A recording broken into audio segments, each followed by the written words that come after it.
जय हिंद प्यारे साथियों, आज एक बहुत ही इंपॉर्टेंट टॉपिक के साथ वापस आया हूं। आप लोग सोच रहे होंगे कि सर आप लाइव ना आकर के वीडियो प्रीमियर चला रहे हैं, ऐसा क्या बात है। मैं बताऊं, एक बहुत ही छोटा टॉपिक, मेरे को नहीं पता था कि इतने छोटे टॉपिक के साथ मैं अगले दिन वापस आऊंगा। अगर ये मुझे पता होता ना तो मैं कल के ही वीडियो में इसको भी हम ऐड कर लेते और कल ही हम इस चैप्टर को समाप्त कर लेते।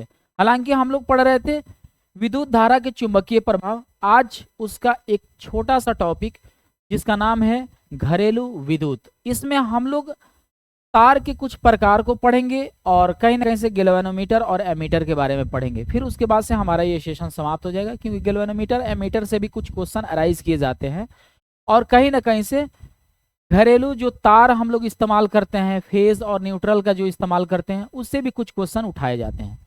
तो हम कहेंगे कि वीडियो को बिना स्किप किए, अगर प्रीमियर के बाद देख रहे हैं तो शुरू से लेकर अंत तक देखिएगा। और एक छोटी सी ख्वाहिश है हमारे अंदर कि वीडियो अगर अंत में अच्छा लगे तो कमेंट में जरूर लिखिएगा कि सर बहुत ही अच्छा सेशन रहा, और दोस्तों में शेयर कीजिएगा। तो चलिए, अगर आप लोग गुड मॉर्निंग के समय में देख रहे होंगे तो गुड मॉर्निंग, और आफ्टरनून के समय में देख रहे होंगे तो आफ्टरनून, और गुड इवनिंग के समय में देख रहे होंगे तो good evening to all of you. और जो लोग सलाम कर रहे हैं वालेकुम सलाम, जो लोग राधे राधे बोले उन्हें राधे राधे, जो लोग जय भीम बोले उन्हें जय भीम, जय संविधान। तो चलिए सेशन की करते हैं शुरुआत। यहाँ पर आप देख सकते हैं घरेलू विद्युत कंसेप्ट विथ ट्रिक के साथ में पढ़ाने वाला हूँ। ज्यादा बिना समय लिए हम सेशन की शुरुआत करते हैं। सबसे पहले हमारी अपनी जिंदगी में जब भी कभी विद्युत की बात आती है ना, वहां पर गैल्वेनोमीटर की कभी चर्चा हो जाती है, कभी एमीटर की चर्चा हो जाती है। भाई ये मीटर का रोल क्या होता है, गैल्वेनोमीटर आखिर होता क्या है, एमीटर होता क्या है, इन दोनों का काम क्या है। आखिर हमारे इस रोजमर्रे की जिंदगी में जो हम इलेक्ट्रिसिटी या फिर कई अप्लायंसेस का जो प्रयोग करते हैं अपने लाइफ में, इसमें हम गैल्वेनोमीटर को क्यों लाते हैं, एमीटर का क्यों प्रयोग करते हैं, आखिर क्या इसकी काम है। तो मैं आपको बता दे रहा हूं, यहाँ पर थोड़ा सा गौर से समझिएगा। बात एक्चुअली ये है कि गैल्वेनोमीटर एक संवेदनशील विद्युत उपकरण है। क्या है? बहुत ही सेंसिटिव जो है ना इलेक्ट्रिक गैजेट है, जो कि इसका उपयोग बहुत कम यानी सूक्ष्म विद्युत धारा की उपस्थिति या दिशा परिमाण को दर्शाता है। देखिए, मैं आपको बता दे रहा हूं, कभी कभी ऐसा होता है ना कि लाइट जरूर हमारे घर में आती है, एकदम बिल्कुल इतना सीरीज, इतना कम वोल्टेज में जिसकी धारा की माप हम नहीं कर सकते हैं, यानी बहुत ही सूक्ष्म मान होता है, जिसको छुओ तो हल्का झंझनाएगा, झंझनाएगा भी नहीं, ठीक है, लगेगा। लेकिन एक बात बताइए कि अभी जब तक उस तार को छू रहे हैं तो लाइट एकदम इतना सूक्ष्म है, इतना सूक्ष्म है कि अगर आप छूते हैं तो आपको लाइट मारता भी नहीं है। तो क्या लगता है कि क्या वो लाइट की पावर सूक्ष्म ही बनी रहेगी? हो सकता है कि आप छू रहे हैं तो आपको नहीं मार रहा है, लेकिन एक वोल्टेज बढ़ जाए। लेकिन अगर धारा की उपस्थिति यानी कि बहुत ही सूक्ष्म मानों को अगर मापना चाहते हैं कि क्या लाइट है कि नहीं, बिना छुए बिना स्पर्श किए, तो आप इस गैल्वेनोमीटर की सहायता से चालक में उपस्थित विद्युत धारा की मान को माप सकते हैं। मुख्य बिंदु क्या है? सूक्ष्म धारा को मापता है, धारा की दिशा भी बताता है कि धारा इस दिशा में जा रही है कि इस दिशा में जा रही है, ठीक है। आंतरिक प्रतिरोध अधिक होता है ना। आंतरिक प्रतिरोध इसका क्या होता है? बहुत अधिक होता है। इसे शंट प्रतिरोध जोड़कर एमीटर बनाया जा सकता है। आप कहेंगे सर शंट प्रतिरोध क्या होता है? अरे यार, शंट प्रतिरोध का मतलब कि बहुत ही कम सूक्ष्म विद्युत धारा होती है, जिसको हम शंट प्रतिरोध कहते हैं, है ना। गैल्वेनोमीटर का प्रतीक ऐसे हम दिखाते हैं, ठीक है ना, जी से दिखाते हैं। जब भी आप ITI करेंगे ना, तो आपको जब नक्शा दिए जाएंगे, आपको जब कागज दिए जाएंगे ना, कुछ समझने के लिए कुछ पेपर होते हैं, कुछ कागजात होते हैं जो इलेक्ट्रिक गैजेट से रिलेटेड होते हैं, तो उन्हें पहचानने की आवश्यकता होती है कि यहाँ पर हमें गैल्वेनोमीटर लगाना है, ठीक है। गैल्वेनोमीटर इतना संवेदनशील उपकरण होता है ना, इसीलिए हम इसको क्या करते हैं, अपने विद्युत की उपस्थिति को पता लगाने के लिए गैल्वेनोमीटर का प्रयोग करते हैं, ठीक है।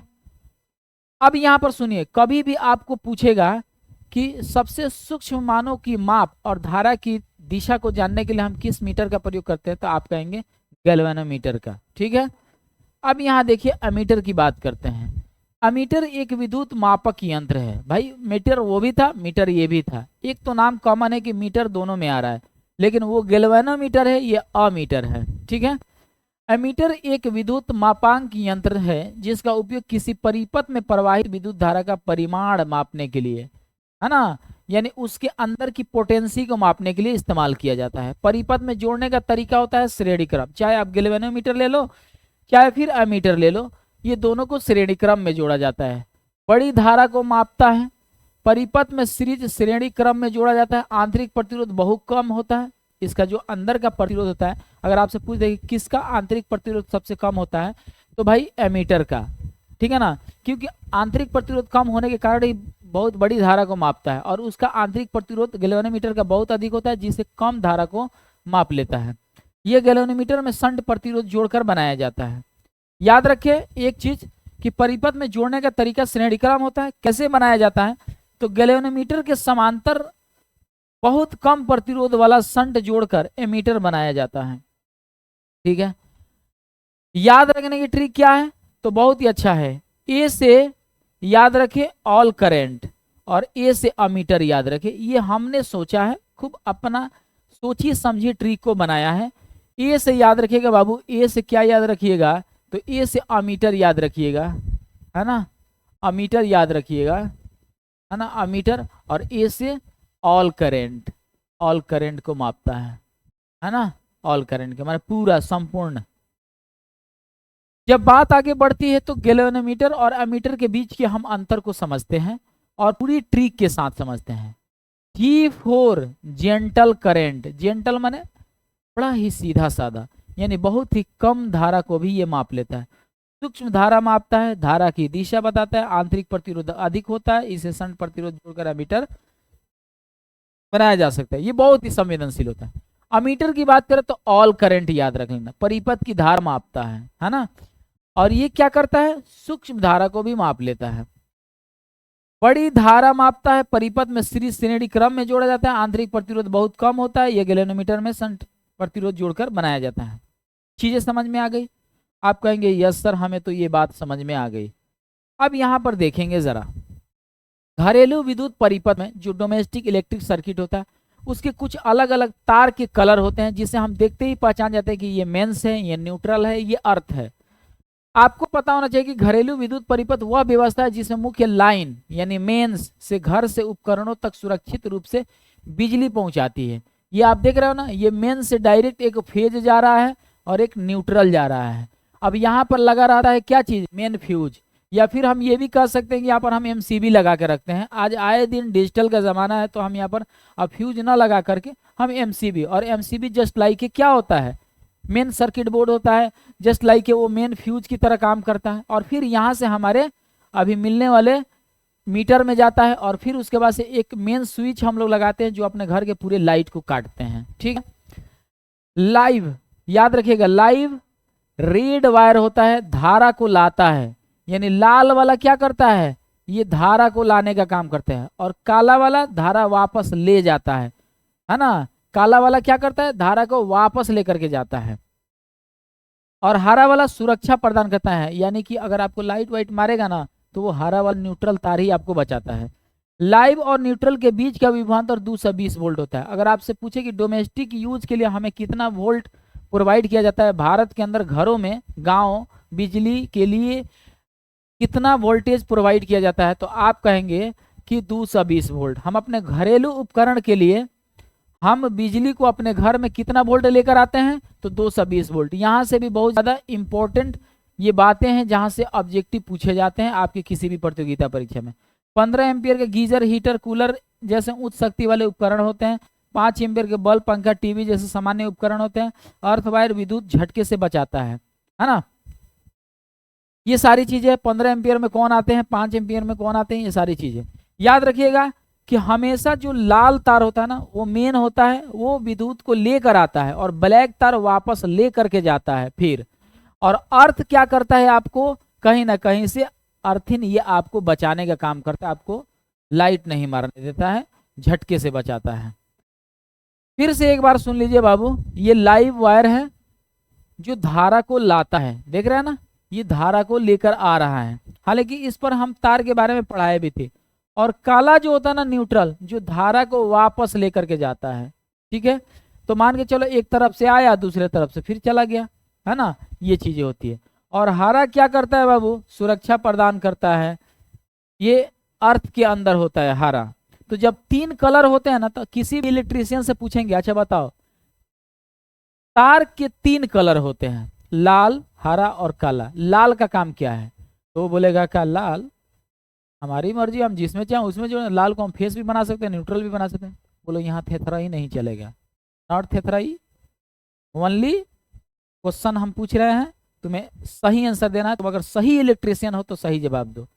3 तार हम तुमको प्रोवाइड कर रहे हैं, लाल को तुम किस में जोड़ोगे, काला को किस में जोड़ोगे, और हरा को किस में ले जाकर के जोड़ोगे। तो अगर सही इलेक्ट्रीशियन होगा ना, तो कहेगा कि लाल हम मेन फेज बनाएंगे, लाल खतरे का चिन्हासी, समझ रहे हो ना, और काला जो अंधेरा करने में मदद करता है, यानी लाइट को वापस लेकर के चला जाता है। काला से बस यही एक लॉजिक अपने दिमाग में रखो, काला मतलब अंधेरा, अंधेरा मतलब लाइट वापस चला गया। तो इलेक्ट्रॉन को वापस ले जाने का काम कौन करता है, काला। और हरियर जो हमारे जिंदगी को हरा भरा रखता है, यानी कि हमारे जिंदगी को सुरक्षा प्रदान करता है, तो वो हरा है जो कि जमीन के अंदर गाड़ा जाता है। ठीक है, अब 220 वोल्ट घरेलू आपूर्ति के लिए इस्तेमाल किए जाते हैं, है ना, यानी कि मेन तार और काला तार के बीच के विभवांतर 220 वोल्ट होता है ना। तो ये चीज ध्यान में रखिएगा, लाइव और न्यूट्रल के बीच विभवांतर कितना होता है, कहीं ना कहीं से 220 वोल्ट होता है। 15 एम्पियर का हेवी अप्लायंसेस के लिए प्रयोग किया जाता है, जैसे गीजर हो गए, हीटर हो गए, कूलर हो गए, है ना। और 5 एम्पियर में नॉर्मल अप्लायंसेस के लिए प्रयोग किए जाते हैं, जो कि बल्ब वगैरह हो जाते हैं। ठीक है, तो कुल मिला जुला करके ये इतना छोटा सेशन था। अगर ये मुझे पहले से पता होता ना, तो हम 100% कल ही इस चीज को ऐड करके और चैप्टर को समाप्त कर देते हैं। अब मैं आपको साफ सुथरा बात बता रहा हूँ, कल मेरा हो सकता है क्लास चले भी नहीं भी चले, मतलब आज बृहस्पतिवार है, तो कल शुक्रवार को क्लास चले ना चले, मतलब चल भी सकता है नहीं भी चल सकता है, क्योंकि अब मुझे नेक्स्ट चैप्टर ऊर्जा के स्रोत को तैयारी कर रहा है इंट्रेंस लेवल के। ऐसे 10th क्लास की तरह पढ़ाना होता तो हम एक ही दिन में एक चैप्टर पढ़ा देते, लेकिन नहीं, इसको बीएसएससी इंटर लेवल में कैसे पूछा जाता है, बीएसएससी कार्यालय परिचारी में कैसे पूछा जाता है, सीटेट पेपर 2 में, या फिर all type of entrance exam में किस तरीके से इसी टॉपिक को घुमा फिरा कर पूछा जाता है, उस लेवल की तैयारी करना पड़ता है। तो जैसे तैसे आना ठीक नहीं रहता है, इसलिए थोड़ा सा धैर्य रखिएगा। फिर हमारी क्लास मंडे से या फिर सैटरडे को, अगर फ्राइडे को तैयार कर लेता हूं तो सैटरडे से मैं आपके बीच आना शुरू कर दूंगा। बाय द वे, अब इस सेशन को यहीं पर हम समाप्त करते हैं। हालांकि आप हमारी ताकत बनना चाहते हैं तो ज्ञापन एकेडमी ये व्हाट्सएप चैनल है जिसको आप स्कैन करके जुड़ सकते हैं। सच कहूं तो जुड़ने के बाद आपको बहुत सारे वीडियो का नोटिफिकेशन, बहुत सारे आपको न्यूज दे दिए जाते हैं, और कहीं ना कहीं से आपको सबसे पहले या फिर बाद में ही सही, लेकिन दुरुस्त आपको नॉलेज दिया जाता है सही तरीके से। एगो कहावत है कि देर ही आए लेकिन दुरुस्त आना चाहिए। हम लोग कहीं ना कहीं से बाबू, चाहे टेलीग्राम हो, चाहे इंस्टाग्राम हो, चाहे फिर हमारे पास अभी फिलहाल मौजूदा ज्ञापन एकेडमी व्हाट्सएप चैनल हो, इस पर हम लोग जेन्युइन और ऑथेंटिक न्यूज ही फैलाते हैं। ठीक है, आज का ये सेशन यहीं पर समाप्त होता है। बाबू सेशन अगर अच्छा लगे तो वीडियो के कमेंट सेक्शन में अपनी प्यार मोहब्बत इश्क का पैगाम जरूर दीजिएगा, और हमारी ताकत बनने के लिए इस व्हाट्सएप चैनल से जरूर जुड़िएगा। मिलते हैं नेक्स्ट वीडियो में, तब तक के लिए जय हिंद, खुदा हाफिज, बाय।